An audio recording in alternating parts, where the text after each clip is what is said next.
बिस्मिल्लाहिर्रहमानिर्रहीम। अस्सलाम वालेकुम। कहते हैं कि बादशाह हलमश ने एक बार कोतवाल के बेटे को देखा तो होनहार परवाह के चिकने चिकने पात के मुतरादिफ उसे अपने मज़ाहबीन में शामिल कर लिया।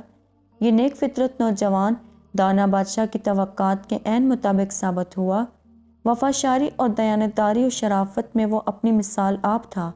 जो काम भी उसके सुपुर्द किया जाता वो उसे बहुस्न खूबी अंजाम देता था।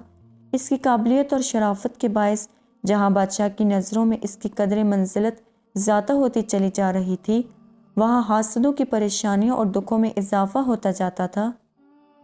आखिर उन्होंने सलाह मशवरा करके नौजवान के सर एक तोहमत धरी और बादशाह के कानों तक ये बात पहुँचाई कि हुजूर, जिस शख्स को हर लिहाज से काबिल एतबार हयाल फरमाते हैं वो हद दर्जा बदफितरत और बदख्वाह है।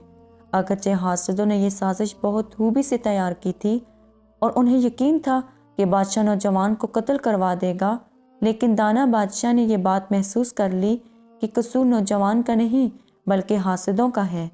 चनाचे उसने जवान को बुलाया और उससे पूछा, क्या वजह है कि लोग तुम्हारे मुतल्लिक ऐसी खराब राय रखते हैं?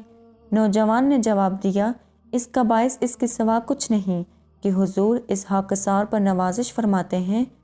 बस यही बात इनके लिए बायस हसद है। हज़रत सादी रहमतुल्लाह अलैह ने इस हकायत में ये दर्स दिया है कि इंसान में अगर वाकई कोई गुण हो तो वो कदरदानी से महरूम नहीं रहता। निगाहें कामलों पर पड़ ही जाती हैं। ज़माने में दूसरे ये कि अगर खुशबख्ती से किसी को उरूज हासिल हो तो उसे बदख्वाहों और हासदों की तरफ से बेपरवाह नहीं होना चाहिए। इसके अलावा तीसरी बात यह है कि अगर किसी के बारे में ये बताया जाए कि इसने ये जराइम किए हैं तो तहकीक किए बगैर राय कायम नहीं करनी चाहिए। उम्मीद करती हूँ कि आपको आज की वीडियो पसंद आई होगी।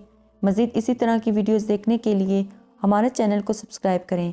खुदा हाफिज़।